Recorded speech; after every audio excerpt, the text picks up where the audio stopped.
Un an de crise Covid au CHRU de Nancy. Nos professionnels témoignent. Moi, je suis Laetitia Lambert, je suis médecin au CHU de Nancy. Je suis chef du service de génétique clinique depuis l'année passée. Et le but, c'est donc de proposer des consultations génétiques à la fois aux femmes enceintes et à leurs conjoints quand il y a un problème concernant les fœtus, les grossesses. Et puis aussi, j'ai l'autre versant, qui est le versant de donner des soins génétiques cliniques à des enfants, des bébés, mais aussi des adultes. Sur le plan personnel d'abord, comme tout le monde, j'ai regardé l'allocution présidentielle à la mi-mars pour essayer de comprendre un petit peu ce qui se passait finalement. Et en fait, tout de suite, ce qui se passait dans ma vie personnelle, je l'ai transposé en professionnel parce que comme j'étais chef de service depuis en fait moins d'un mois, toute la vie quotidienne est chamboulée. Comment on va faire pour s'occuper des enfants, comment on va faire pour les garder, etc. Je me suis dit, cette question-là, finalement, tout de suite, tous les gens de mon équipe vont se la poser également.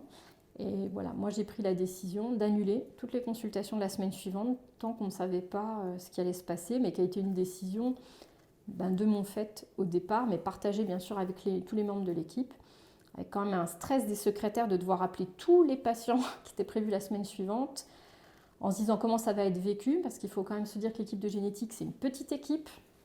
Les délais de consultation de fait sont longs et elles étaient très stressées par ça et ça s'est très bien passé. C'est-à-dire que les appels qu'elles ont passés le vendredi, très vite, dans l'heure qu'a suivi, en gros, j'étais en consultation, elles m'ont appelé en me disant voilà, on peut être tranquillisé, les patients sont rassurés qu'on les appelle parce que d'eux-mêmes, ils ne voulaient pas venir la semaine prochaine parce qu'ils ne savent pas ce qui va se passer à l'hôpital la semaine prochaine.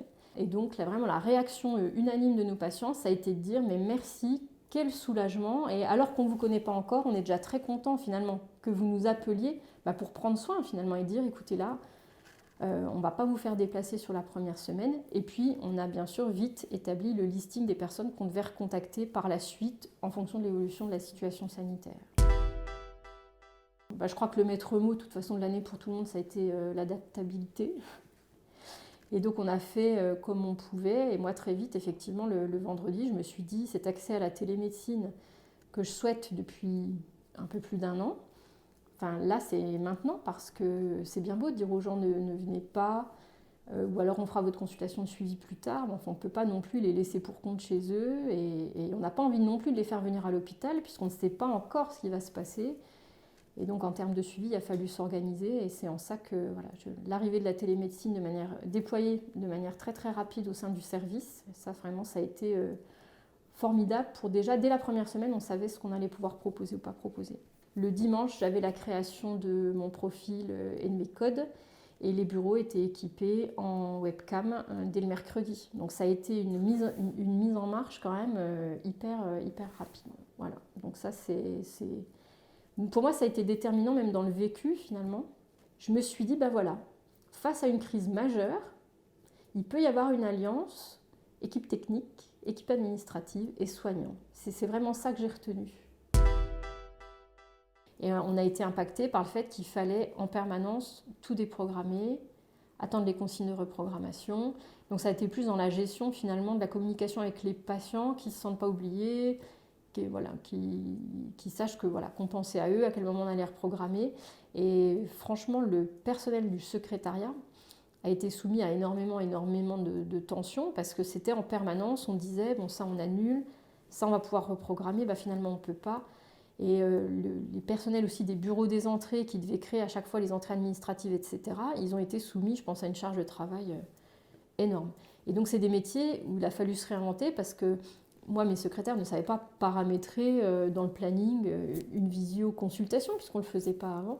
Et donc, il a vraiment fallu des apprentissages extrêmement rapides, dans une notion de stress quand même aussi, puisqu'il y avait quand même tout l'environnement très anxiogène. Et ça a été lourd. Trop souvent, on oppose finalement les personnels administratifs, techniques, soignants.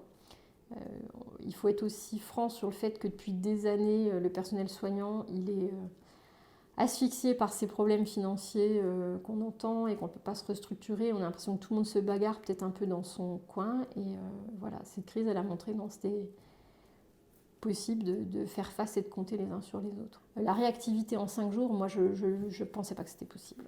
Voilà, donc j'ai été vraiment très très satisfaite et puis en fait fière d'appartenir au CHU Nancy. D'autres témoignages à retrouver sur chru-nancy.fr.